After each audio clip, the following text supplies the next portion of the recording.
Oh yeah, I mean, Bloodstained Ritual of the Night was my game of the year 2019.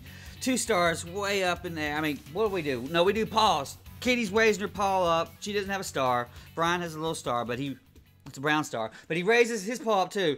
But so that's not what this review is about. This is about the randomized feature that they added in Bloodstained. And so there was a bunch of Kickstarter goals that they had made, and they had to go back in there. After they fixed the damn Switch port, which took freaking ever, you had to go through and just go and like add all this stuff. And as they were doing it, they were really supposed to do like a roguelike type thing. I don't know, like random castles or some shit. I don't know how they was going to do it. Anyway, that didn't really work. So what they tried to do was the next best thing was to just try to add a randomizer feature to the game. And you can randomize the skills, how they're dropped, the weapon drops, the actual shit that's available in shops. There's like a ton of stuff you can randomize. You can actually randomize the save points versus waypoints. And then you can set your goals like, oh, well, you want to fight Gibble? Or do you want to like have to fight all the monsters? I mean, the boss monsters, or you know, just get to the last final boss. And so I played through this. I said, let's turn on as much shit as we can. So I made it about as random as I could, and I played on hard mode. It was so rough on hard mode to start with. On my first seed I used, I couldn't find a weapon, and I couldn't do more than 1 damage to the enemies. And I'm like, wow, I'm kind of screwed right from the start. I was like, maybe if I'd have killed 1 monster or something to get off my feet, I couldn't do it. So I ended up, that's why I missed some chests, so it might have had a weapon in it. And so I ended up redoing my seed. So in the second seed, I was able to find a partisan, which is like basically a spear. That was what I needed to get off my feet. And you got all kinds of crazy shit. I ended up getting with the Dimensional Shift, which was a key item that you needed to get to be able to teleport. You could just teleport a small distance. And so what I would do is like I would kind of Dimension Shift through things like shortcuts, and you would like do all kinds of crazy sequence breaking. I'm about to sneeze. Thanks allergies. But anyway, you would get all this shit I could sequence break, but it was almost a point of like, why would I sequence break to be able to fight harder monsters? Because the harder monsters might not had harder treasure. They could have had, you know, level 1 stupid crap, leather caps or whatever.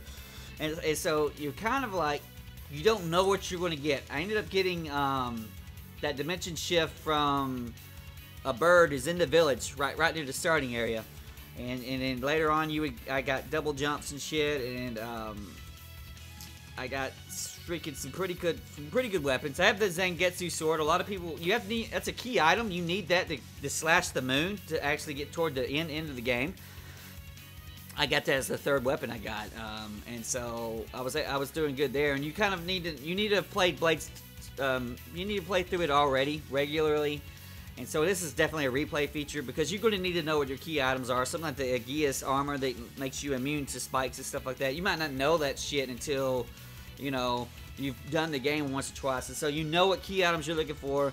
You could kill a boss and you're more than likely, you know, if you have random, you know, skills and stuff turned on, you might not even get anything from the boss. It's like your best skill might be some, you know, some drop from some rare monster just sitting off in the corner somewhere. I got the Void Ray, which I ended up using as my main weapon from the Shovel Knight guy. When I traditionally would play this game, I would stack up, you know, my passives, and I would build around, I think it's called the Welcome Home little shard, where it's like the portraits fly around you. I based my whole damn build around that. But I never even seen that in my random playthrough, so it forces you to kind of be adaptive. And when I had first played it, the actually play I have recorded on YouTube was a pre-day 1 patch Xbox build. They didn't have the patch for Xbox then, and what I found was just you can manipulate the crafting system in town to like sort of craft infinite money, infinite goodies. This actually built into the randomizer feature that you know, they had patched all that out. You couldn't just spam and break the game through the damn inventory screen in town. But now that they've done that, put that shit back in essentially, and so it's like, okay, you might kill some bug that's like 2 hit points, and he might drop some, you know, super gold armor or flame armor, whether it sells for high value. You go and you try to sell this stuff to get a bunch of money to get the items, because I mean, I found the Vamalway, I cannot even start pronouncing it, Rivia, Vahura, or whatever it is, the Vamalway Crisimagim type weapon, literally by breaking down food, it would give it to you. It was like a food ingredient. And so, that's how you get some of your best shit, by doing just kind of weird stuff. And so, it's every enemy you kill, it's like a surprise. What kind of toy am I going to get? Is it useful? Is it just crap? Is it going to make my character, is it, you know, offensively going to help me, or is it just some junk? And so you kind of sort of gotta just be by the seat of your pants, man. Do a lot of sequence breaking. I played it on hard, so that was the first time I was running into a lot of enemies, and I'm like, wow, this is some rough shit on hard mode. So I kind of just trying to spam shit, and I eating a bunch of fish fry, because it was giving me fish fry as a drop for a lot of goodies. And so if you've played through Bloodstained and you liked it, and I'm assuming that anyone who actually played through it loves it, the randomized feature is freaking worth your time. Now, I'm hearing people bitching and moaning about seeds and stuff being not working. I would think if you need a key item like the Zangetsu sword and it's hidden in some wall somewhere, or it's like a rare drop for some stupid enemy that's uncommon, that could be, yeah. And there might be some parts where they said that it was, you know, every seed's doable. It might be some, it might not be true. It might be some jank, but you know, just give it a run. And I